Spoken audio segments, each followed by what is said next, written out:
Assalamualaikum warahmatullahi wabarakatuh pemirsa. Kembali lagi bersama kami di NHC Nostalgic History Channel bersama dengan saya Prince Muhammad Alfariza Dan saya, Hiban Ahmad Ibrahim, siap menemani waktu kalian untuk beberapa menit ke depan dengan pembahasan sejarah yang menarik dan penuh wawasan. Kali ini kita akan membahas kerajaan-kerajaan Islam hebat di Indonesia Timur, yaitu adalah Gua Talo, Ternate, dan Tidore. Wah, ini bakal seru banget sih ya. Selain itu, kita juga akan mengupas warisan budaya yang masih terasa hingga hari ini. Yuk, langsung aja kita mulai. Untuk pembahasan pertama, kita akan mendalami kerajaan Gua Talo. Rekan-rekan reporter kami, Divina, Nuha, dan Naila, sudah siap untuk memberikan laporan lengkapnya. Kepada Divina dan tim, kami persilahkan. Halo pemirsa, dengan saya Divina dari segmen Gua Talo akan membantu menjelaskan tentang awal mula berdirinya kerajaan Gua Talo. Kerajaan Gua Talo atau yang bisa disebut Kerajaan Makassar adalah salah satu kerajaan yang berada di Sulawesi Selatan. Lokasi kerajaan Gua Talo berada di daerah Kabupaten Goa, Sulawesi Selatan. Kerajaan ini merupakan gabungan dari dua kerajaan yang berasal dari keturunan kerajaan Goa yang didirikan oleh Tumanurung Bainea pada awal abad ke-14. Pada abad ke-15, kerajaan ini dibagi menjadi dua, yaitu Kerajaan Goa dan Kerajaan Talo. Jadi ternyata Kerajaan Gua Talo merupakan dua kerajaan yang berbeda ya. Kerajaan ini berhasil mencapai masa emasnya pada abad ke-17, di mana Kerajaan Gua Talo menjadi pusat perdagangan dan pengembangan berbagai inovasi di bidang pemerintahan, politik, ekonomi, militer, dan sosial budaya. Tidak hanya menjadi pusat perdagangan Nusantara, Kerajaan Gua Talo juga menjadi pusat perdagangan internasional. Hanya dalam waktu satu abad, Kerajaan Gua Talo berubah menjadi sebuah tempat niaga terkemuka di dunia dan dihuni lebih dari 100.000 jiwa. Sebagai upaya menjaga kemakmuran perekonomiannya, raja-raja Kerajaan Gua Talo menjalin hubungan perdagangan dan diplomatik yang erat dengan kerajaan lainnya, seperti kerajaan di Banten dan Aceh, Golkonda di India, dan Kekaisaran Ottoman di Timur Tengah. Baik pemirsa, bersama saya Naila di sini. Saya akan membahas raja yang terkenal pada masa jaya kerajaan Gua Talo, yaitu Sultan Hasanuddin, yang memiliki julukan Ayam Jantan dari Timur, yang merupakan salah satu raja yang sangat berjaya pada kerajaan Gua Talo. Sultan Hasanuddin yang memiliki julukan Ayam Jantan dari Timur, merupakan salah satu raja di balik masa sukses kerajaan Gua Talo. Sultan Hasanuddin memerintah kerajaan Gua Talo mulai tahun 1653 sampai 1669. Sejak kecil, Sultan Hasanuddin sudah memiliki jiwa kepemimpinan dan sudah dikenal sebagai sosok yang cerdas. Dia juga pandai berdagang. Karena itulah dia memiliki jaringan dagang yang bagus hingga Makassar. Bahkan dengan orang asing, keberhasilannya dalam mengelola perdagangan di wilayah Indonesia Timur menjadikan Makassar sebagai pusat ekonomi yang kuat. Di samping itu, Sultan Hasanuddin juga menunjukkan perhatiannya pada pengembangan kebudayaan Islam dan pendidikan, mengantarkan kerajaan ke masa keemasan di bidang sosial.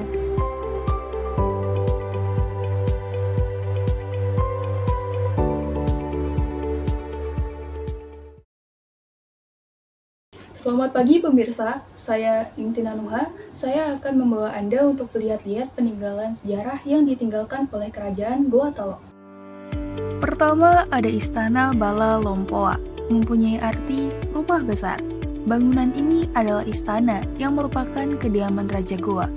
Selain menjadi kediaman Raja Goa, bangunan Bala Lompoa juga mempunyai fungsi sebagai pusat pemerintahan kerajaan Goa. Selanjutnya ada Benteng Somba Opo. Benteng ini dibangun pada 1525 oleh Sultan Goa ke-9, yaitu Daeng Matanre Karaeng Tumaparisi Kalona. Benteng Somba Opo berfungsi sebagai pusat perdagangan serta pelabuhan rempah-rempah. Bahkan, benteng ini banyak dikunjungi pedagang asing dari Eropa dan Asia di pertengahan abad ke-16. Mari berpindah ke Benteng Rotterdam. Pada awalnya, Benteng Rotterdam bernama Benteng Jumpandang. Benteng ini dibangun pada 1545 oleh Raja Goa V, yaitu Iman Rigau Daeng Bunto Karaeng Lakyung. Benteng ini mempunyai bentuk segi empat seperti benteng gaya Portugis lainnya. Kini, benteng Rotterdam ditetapkan sebagai benda cagar budaya. Lalu di sini ada masjid nih pemirsa, yang bernama Masjid Tua Katangka, yang dibangun pada tahun 1603 ketika masa Raja Goa ke-14, yaitu Sultan Alauddin I. Masjid yang merupakan peninggalan kerajaan Goa Talo ini juga masuk loh ke dalam cagar budaya nasional. Sampailah kita pada tempat terakhir, yaitu Kompleks Kuburan Raja Talo dan Goa. Kompleks Makam Raja Talo ini merupakan salah satu situs cagar budaya dan telah ada sejak abad 17 hingga abad 19. Selamat pagi pemirsa, saya Naila Safira. Kali ini saya akan membahas kemunduran atau bisa disebut dengan kehancuran dari Kerajaan Goa Talo. Kerajaan Goa Talo mulai mengalami kemunduran saat VOC berhasil menguasai sebagian besar kerajaan kecil di Sulawesi. Tentunya Sultan Hasanuddin tidak tinggal diam. Ia berupaya melakukan perlawanan dengan dibantu kekuatan seluruh kerajaan Indonesia Timur. Peperangan dengan VOC terjadi. Kerajaan Goa Talo pada peperangan tersebut dipimpin langsung oleh Sultan Hasanuddin. Akan tetapi, VOC menambah jumlah pasukannya yang membuat kerajaan Goa Talo semakin terdesak. Akhirnya, di tahun 1667, Kerajaan Goa Talo mengakui kekalahannya dengan menandatangani perjanjian Bongaya yang sangat merugikan kerajaan. Perjanjian Bongaya juga membatasi kebebasan pergerakan kerajaan Goa di laut. Kapal-kapal kerajaan Goa tidak diizinkan untuk berlayar tanpa izin dari VOC. Setelah perjanjian tersebut, Sultan Hasanuddin turun tahta dan digantikan oleh Sultan Amir Hamzah. Saya Naila Safira, melaporkan untuk Anda kembali ke studio. Terima kasih kepada Divina, Doha, dan Naila atas penjelasan yang luar biasa. Ternyata Goa Talo itu bukan hanya pusat perdagangan, tapi juga kekuatan politik dan militer di Asia Tenggara ya. Betul banget tuh. Mereka juga dikenal dengan armada lautnya yang tangguh dan peran pentingnya dalam menyebarkan Islam di wilayah timur Nusantara. Benar-benar luar biasa. Nah, pemirsa, untuk selanjutnya kita akan membahas Kerajaan Ternate. Untuk itu, rekan-rekan reporter kita, Banyu, Adri, dan Gusti, sudah siap memberikan laporannya. Kepada Banyu dan tim, kami persilakan. Selamat pagi pemirsa, hari ini saya akan membahas tentang salah satu kerajaan Islam tertua di Nusantara, yaitu Kerajaan Ternate yang memainkan peran penting dalam sejarah perdagangan rempah-rempah dunia. Kita harus memahami pentingnya lokasi kerajaan ini. Ternate terletak di Kepulauan Maluku, tepatnya di Pulau Ternate yang berada di wilayah timur Indonesia. Posisi geografisnya yang strategis membuat Ternate menjadi pusat perdagangan rempah-rempah seperti cengkeh dan pala sejak zaman dahulu. Kerajaan Ternate mulai berkembang pada abad ke-13 ketika menjadi pusat perdagangan internasional. Baik pemirsa, bersama dengan saya Muhammad Alida Farizi, hari ini saya akan memperkenalkan raja yang terkenal atas pengaruhnya di masa lampau. Berikut informasi dari saya. Sultan Bahabullah memerintah dari tahun 1570 hingga 1583. Di bawah kepemimpinannya, Kerajaan Ternate mencapai puncak kejayaannya. Selain menjadi pemimpin militer yang tangguh, Sultan Bahabullah juga dikenal sebagai diplomat ulung yang mampu menjalin hubungan dengan berbagai kerajaan lain di Nusantara dan luar negeri. Salah satu strategi diplomatiknya adalah membangun aliansi dengan kerajaan-kerajaan di Maluku untuk memperkuat pertahanan melawan penjajah asing. Halo pemirsa, bersama dengan saya Banyu yang akan membahas dan membawa Anda melihat peninggalan-peninggalan Kerajaan Ternate. Selamat pagi pemirsa. Hingga saat ini Kerajaan Ternate meninggalkan banyak peninggalan bersejarah yang menjadi bukti kejayaan di masa lalu. Salah satu yang paling terkenal adalah Benteng Toluco.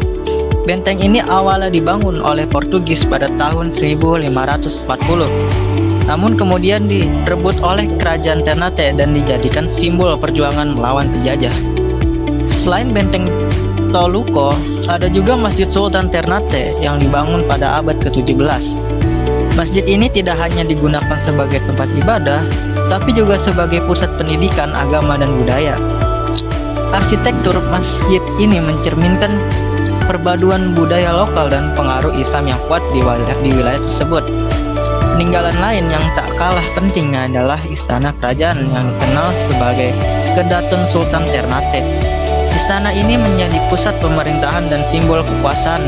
Di dalamnya terdapat banyak koleksi artefak seperti senjata tradisional, pakaian adat, dan naskah kuno yang merekam sejarah panjang kerajaan ini. Semua peninggalan ini menunjukkan betapa besarnya peran kerajaan Ternate dalam sejarah Nusantara. Selain menjadi warisan budaya, peninggalan ini juga menginspirasi generasi muda untuk terus menjaga dan melestarikan kekayaan sejarah kita. Baik pemirsa, bertemu lagi dengan saya Muhammad Adil Farizi. Pada kesempatan kali ini, saya akan membawa Anda melihat bagaimana kehancuran kerajaan Ternate. Berikut informasinya. Setelah membahas masa kejayaan kerajaan Ternate, sekarang mari kita telusuri alasan dibalik kehancuran kerajaan ini. Salah satu penyebab utamanya adalah konflik internal yang terjadi di antara para sultan dan bangsawan. Perebutan kuasa dari dalam melemahkan kestabilan kerajaan. Selain itu, pengaruh kolonial juga menjadi faktor signifikan. Setelah berhasil mengusir Portugis, Belanda masuk dan memanfaatkan kekayaan rempah-rempah Ternate untuk kepentingan mereka. Perjanjian-perjanjian yang dibuat dengan pihak kolonial seringkali tidak menguntungkan kerajaan, sehingga mempercepat kemunduran Ternate. Sekian penjelasan informasi yang telah saya sampaikan mengenai sejarah kehancuran kerajaan Ternate. Saya, Muhammad Adil Farizi, kembali ke studio. Terima kasih kepada Banyu dan tim. Wah, menarik sekali ya penjelasannya. Ternate ternyata punya posisi strategis yang membuatnya jadi pemain utama dalam perdagangan rempah-rempah dunia. Betul banget. Ternate benar-benar menjadi magnet bagi bangsa-bangsa Eropa seperti Portugis dan Belanda. Tapi jangan lupa, masih ada satu kerajaan lagi yang gak kalah hebat. Tepat sekali. Selanjutnya, kita akan mendalami sejarah kerajaan Tidore. Rekan-rekan reporter kita, yaitu Noviani, Reza, Andika, dan Budi, sudah siap dengan informasi lengkapnya. Kepada Noviani dan tim, kami persilahkan. Selamat pagi pemirsa, saya Reza Budi Kurniawan akan membahas tentang kerajaan Tidore, salah satu kerajaan Islam tertua di Maluku yang memiliki sejarah panjang dan kaya akan peran pentingnya di dunia perdagangan dan penyebaran agama Islam. Pada abad ke-15, Tidore mengadopsi agama Islam sebagai agama resmi kerajaan. Sultan Jamaluddin sebagai raja pertama yang memeluk Islam menjadikan kerajaan ini sebagai pusat penyebaran Islam di kawasan Maluku. Perubahan budaya dan politik ini menjadi salah satu pilar kekuatan Tidore dalam perluasan pengaruhnya. Kerajaan Tidore berdiri pada tahun 1322 di Pulau Tidore, tepatnya di sebelah barat Pulau Halmahera, Provinsi Maluku Utara. Pada masa kejayaan, Tidore tidak hanya berpusat di pulau ini tetapi juga menguasai wilayah Halmahera Selatan, Pulau Buru, Ambon hingga pesisir Papua Barat. Berkat sumber daya alamnya yang melimpah, terutama cengkeh dan pala, Tidore tumbuh menjadi pusat perdagangan yang strategis dan menarik perdagangan syar'i bagi penjuru dunia. Namun kejayaan Tidore tidak lepas dari tantangan. Persaingan dengan kerajaan Ternate kerap mewarnai perjalanan sejarahnya. Meski begitu, Tidore tetap mampu menjaga posisinya sebagai salah satu kekuatan utama di Maluku berkat diplomasinya dan perdagangan yang kuat.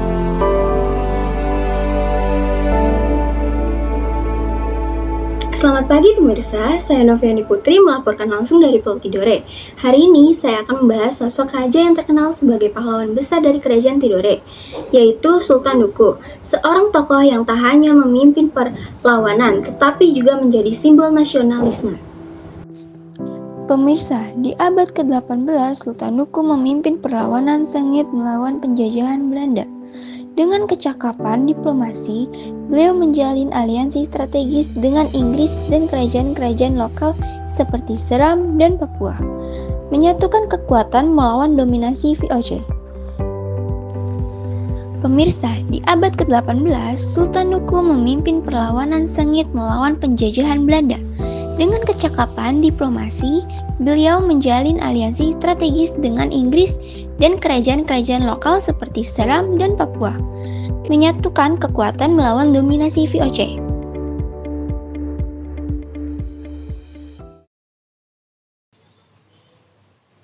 Selamat pagi pemirsa, saya Reza melaporkan dari Maluku Utara, kawasan yang akan sejarah. Hari ini kita akan membahas peninggalan Kerajaan Tidore dan Ternate, kedua kerajaan besar Nusantara.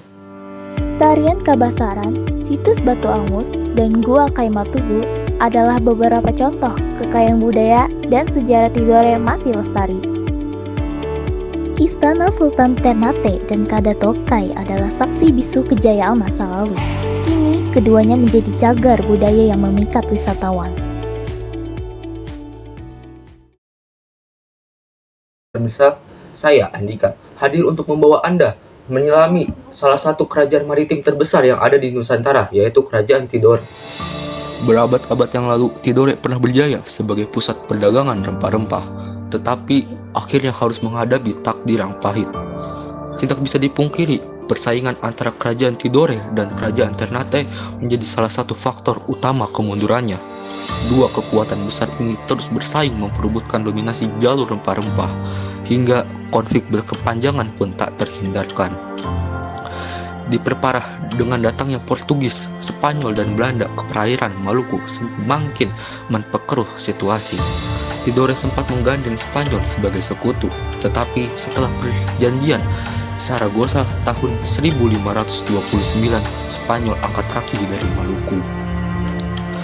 Lalu ditambah dengan datangnya VOC dengan strategi the fight at impera atau politik adu domba, VOC berhasil melemahkan Tidore dari dalam.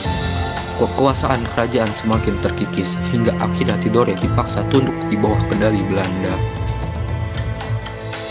Meski begitu, di bawah kepemimpinan Sultan Nuku, Tidore akhirnya kembali jatuh ke tangan Belanda setelah sang sultan wafat. Pada abad ke-19, kerajaan ini sepenuhnya berada di bawah kendali kolonial, mengakhiri masa kejayaannya sebagai salah satu kerajaan Islam terbesar di Nusantara. Begitulah kisah dari kehancuran Kerajaan Tidore. Saya Andika melaporkan dari Maluku Utara, kembali ke studio.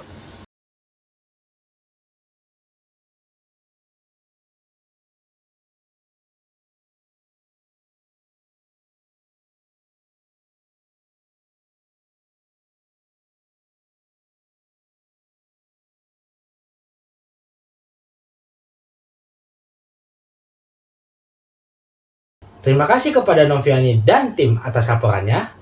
Ternyata Tidore itu mempunyai kontribusi yang besar banget ya dalam perdagangan rempah-rempah.